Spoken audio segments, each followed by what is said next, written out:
when we refer to the latest negotiations, we can often hear from the Russian officials that they are ready um, to fit their proposals into Indian requests and to establish joint ventures, to establish production lines on Indian soil.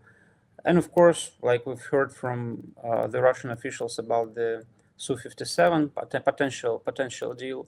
For the latest in strategic affairs, subscribe to our YouTube channel. Click the bell icon for updates.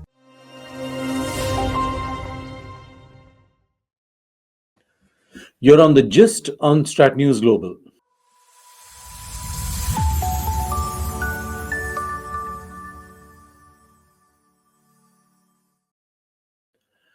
I'm Surya Gangadharan. Welcome to another edition of the Gist. Our guest today is Dr. Aleksei Zakharov, a fellow at the Observer Research Foundation, and we're going to get from him a Russian perspective on the visit of Russia's President Vladimir Putin, which got over yesterday. So, Dr. Zakharov, welcome. Good to have you. Thanks for having me. It's my pleasure. So, first question. What is your sense of this visit? How do you see it as a Russian living in India? Well, I think the visit was quite successful. The visit was important because it was high time the Russian president visited India after a hiatus of 4 years. And I think that the hospitality of the Indian side, of the Indian Prime Minister, of the Indian government was also quite good. And it was an important milestone in terms of, as I noticed, it's the first time when the Russian delegation arrived in India in such huge numbers. I particularly can point out the numbers of the representatives of the economic bloc of the Russian government. We could see ministers from financial bloc, from banking sector, and I think it's an indication of a growing interest from the Russian side to expand trade and economic cooperation. So, would you say trade and economic cooperation is the new glue that could hold Russia and India together going forward? Definitely, it's one of the new drivers, at least from the Russian perspective. Russia has reinvented India after 2022. Russia has rediscovered India as a huge market, as an economic partner, as a country of many opportunities. And I think that Russia has been trying to adapt to explore Indian market, to learn how to operate here, to find new partners. And I think that's been the Russian effort for these 3-4 years. And now, probably after the visit, we could see some new avenues of cooperation, because one of the ideas of the summit was to identify new areas, because India-Russia relationship was too dependent on defense, on energy. Of course, there have been success stories in defense cooperation historically. In energy cooperation, Rosatom has been building Kudankulam nuclear power plant. So these are well-known drivers or the glue of the relationship, as you say. But now the attempt is to find new areas of cooperation so that the relationship would be more sustainable and would be less dependent on the legacy, on the historical part of bilateral ties. So, what prevented India and Russia in the past from building a broader economic relationship rather than tying it largely to defense? It's a good question. I mean, I heard from my Indian friends a few years back that, like, we are now seeing more Russians coming to India. What's happened? Why it was not the case before? And I think that it took Russia to be, cut off from its other Western markets to identify India as a market and as a partner of opportunity. So I think that now just Russia has less choice but to really turn to the East, turn to its partners in the global south. And of course, when you look at these partners, I think India is the largest partner that Russia can have. That's why I think a major push is coming from the Russian compulsions to sustain its economic development at a very difficult time. And here, Russia is trying to explore India for everything it has, for its raw materials, for its agricultural products, chemical products like fertilizers.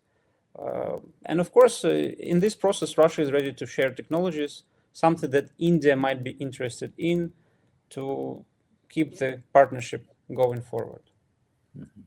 Zakharov, I was going through some of the pieces you have written on the ORF website, and there was a reference to the Pantsir air defense system and the Voronezh long range radar or something.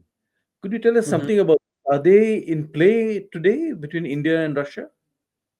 It's a very obscure part of the partnership.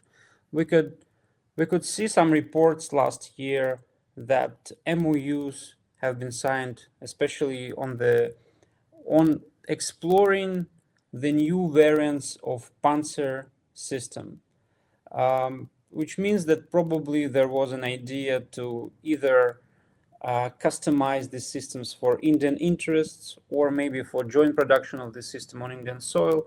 It remains unclear what were the details of the discussion and of the agreement of this MOU that was signed. But since then, I haven't seen any report confirming this. And actually, this visit has been has produced a really scarce detail when it comes to defense cooperation. So we know that defense ministers met. They held an extensive discussion on the wide gamut of topics within defense cooperation, because it was actually part of Intergovernmental Commission on Military Cooperation. But the press release that was published is very vague, I would say, and it shows the commitment to go ahead with defense cooperation, but it doesn't speak about any specific deals. From what we can understand, India identifies Russian air defense system as being efficient. It was the case with S-400 following the Operation Sindoor, and I think that some Indian officials mentioned Indian interest to go ahead with the procurement of these systems. But again, there is no detail about the factual implementation or any deals that are being there. It's part of negotiation process, which is kept under wraps intentionally. I think that both sides don't want to attract any attention to their military talks. That's why it's really interesting if some of these MOUs will be translated into agreements and real points of cooperation. The Voronezh system is particularly a very big ticket item, a very some technology that Russia shared only with China, and I think that if that was the case, that India and Russia are really in talks to produce this system, or Russia would build it in India, of course. I think that would be an interesting signal, not only as part of India-Russia defense partnership, but also a signal of Russian trying to be more balanced between India and China. Because when Russia supplied this technology to China, it was a clear signal to the United States that Russia is trying to bolster Chinese capabilities, which would probably help to defend China against potential threats emanating from across the ocean. But in India's case, I think that such a long-range anti-missile system would be another signal, which would be, from political perspective, a very interesting development. But again, this was part of the media reports in December 2024, and over the past year, I haven't seen any updates on this. So it remains to be seen if any of the sides or any officials would give us a hint about these talks and about the developments in this sphere. Is it your understanding that India is wanting more of joint development and manufacture and design rather than outright purchase? It's a new trend. I guess it's a new trend in India-Russia defense cooperation. I think Russia has realized that it's necessary to adapt to Indian needs and to Indian demands, and that Make in India program is a consistent policy of the Indian government. That's why when we refer to the latest negotiations, we can often hear from the Russian officials that they are ready um, to fit their proposals into Indian requests and to establish joint ventures, to establish production lines on Indian soil. And of course, like we've heard from the Russian officials about the Su-57 potential deal, they are willing to share technologies. They are ready for technological transfers. Even they say like unrestricted technology share. We don't know what it means exactly, but Yeah. the intention is clear, and I think it's a new trend in defense cooperation that if Russia wants to remain in the Indian market, because Russian share has reduced over the years significantly. But if Russia wants to come back after some time, probably after the war in Ukraine is ended, it needs to adapt, and it needs to go ahead with the production in India. Dr. Zakharov, you have probably read the U.S. national security doctrine that came out early this morning. At least Uh, whatever little has. just some Um, highlights. Yeah. yeah, some highlights there. So it would appear that the U.S. is looking at a huge shift in its relations with Russia that have been adversarial so far. Trump, it appears, wants to end that. Hmm. What is your sense of when you read it? Structurally, I don't think that many aspects of U.S.-Russia relationship have changed, even with Trump coming to power and reaching out to Russia, opening different diplomatic channels, including at the very top level, including his meeting with Putin in Alaska. There is some process and probably some progress in talks about Ukraine. We could see US being ready to accommodate some of the Russian objectives and some of the Russian demands. Yeah. But we haven't seen this process, I mean, at least the end of the road. It still kind of seems to be far from the end game, far from the resolution.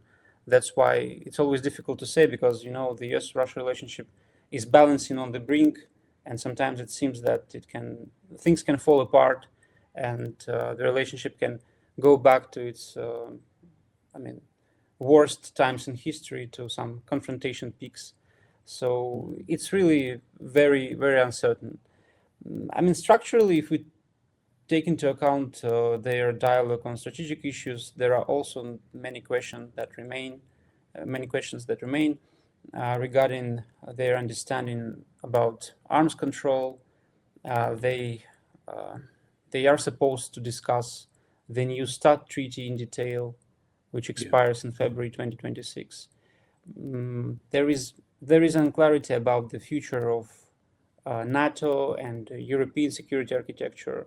Of course, Russia hopes that this understanding will be reached with the United States, but it seems that Europe cannot be fully sidelined from this process.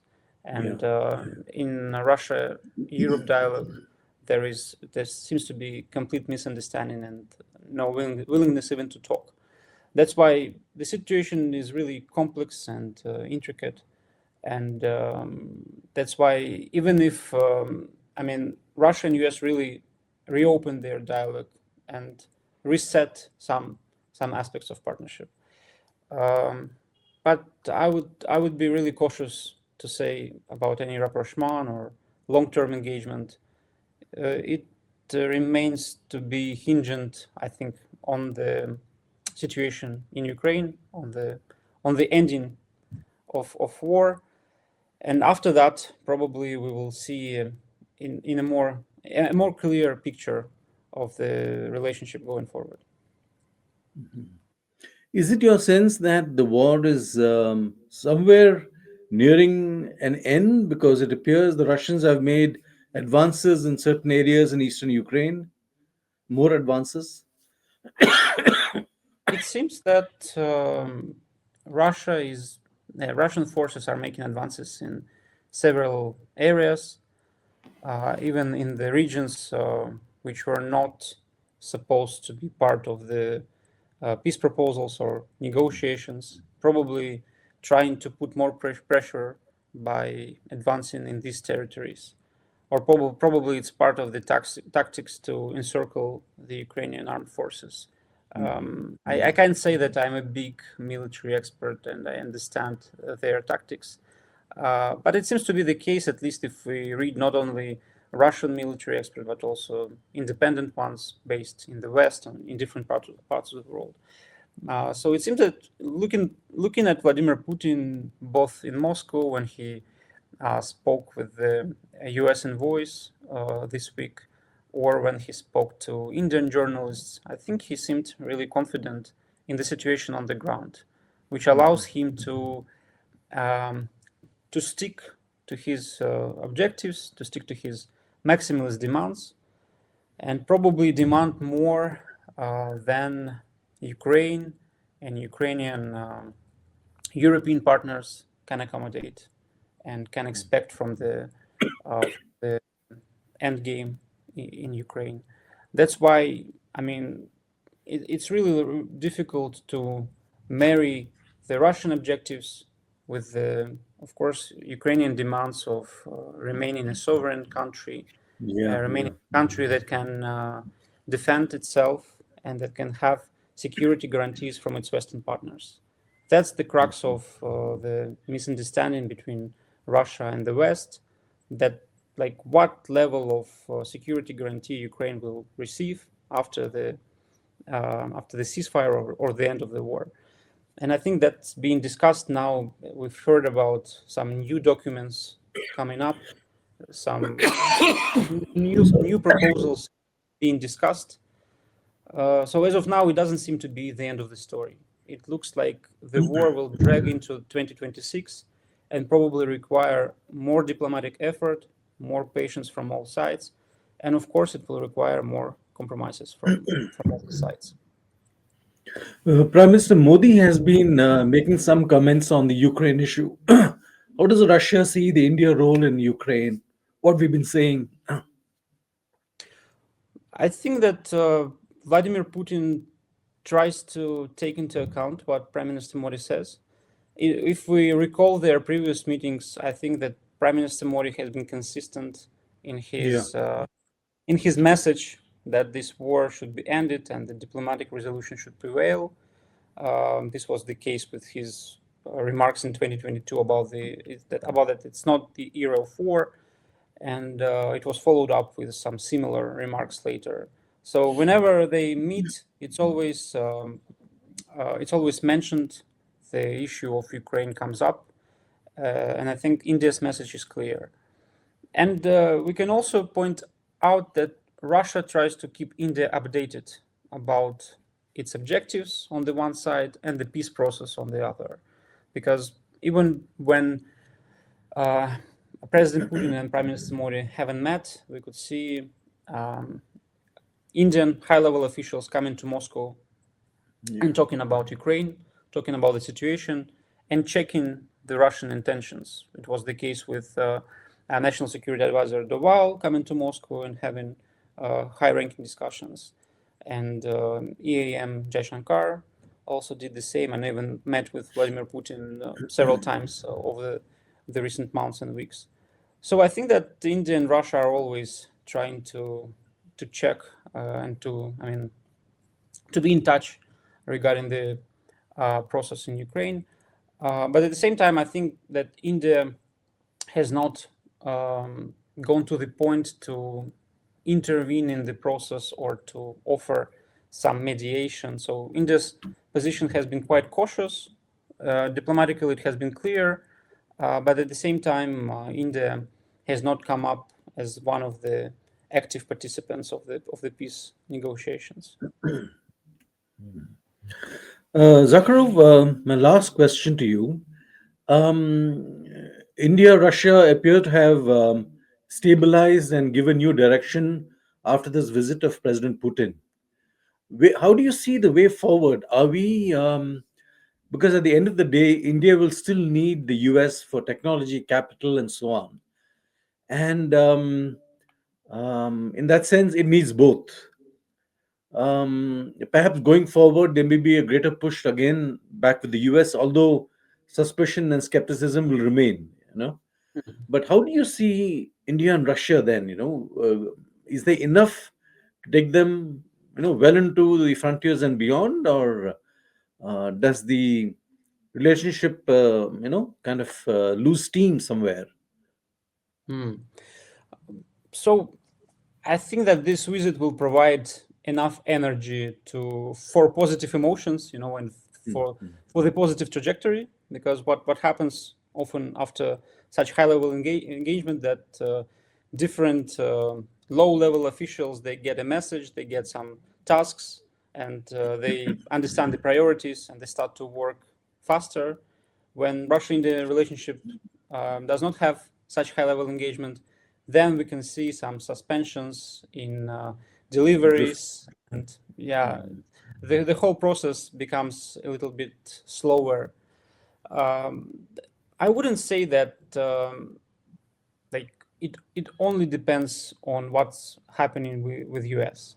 So I don't Yeah. think that US relationship, whether it's about Russia US or India US, is a huge factor. Of course, it is there.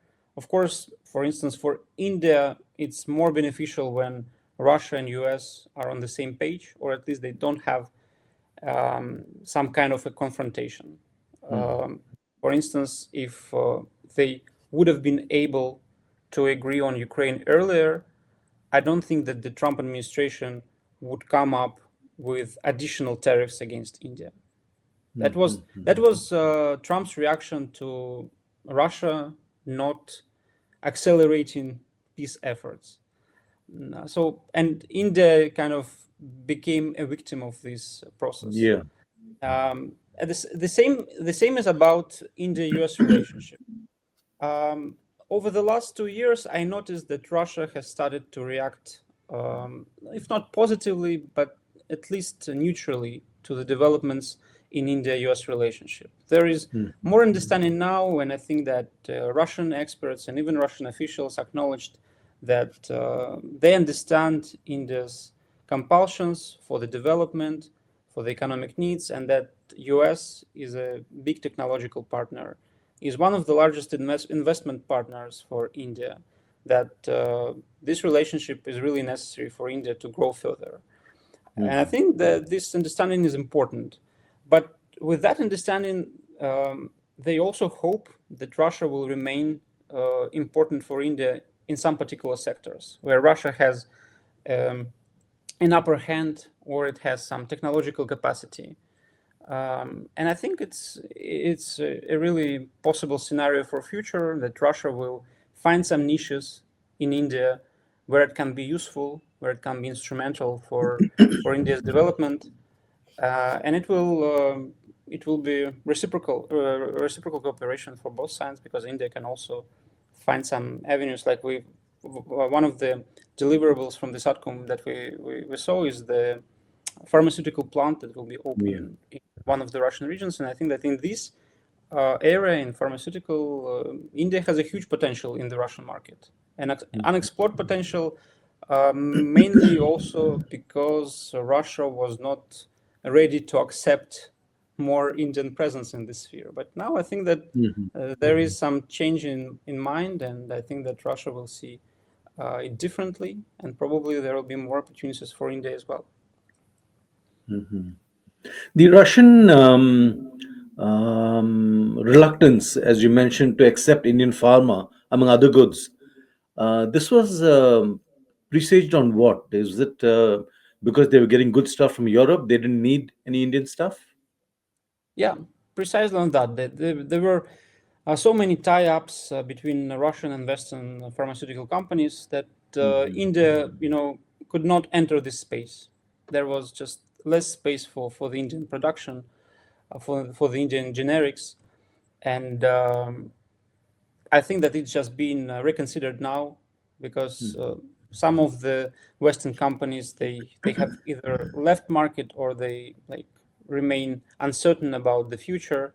That's why for ensuring sustainable supply of the medicines, Russia needs Indian production now more than before, because some of the medical products they started to disappear from Russian markets, or at least there were some interruptions and disruptions in supplies.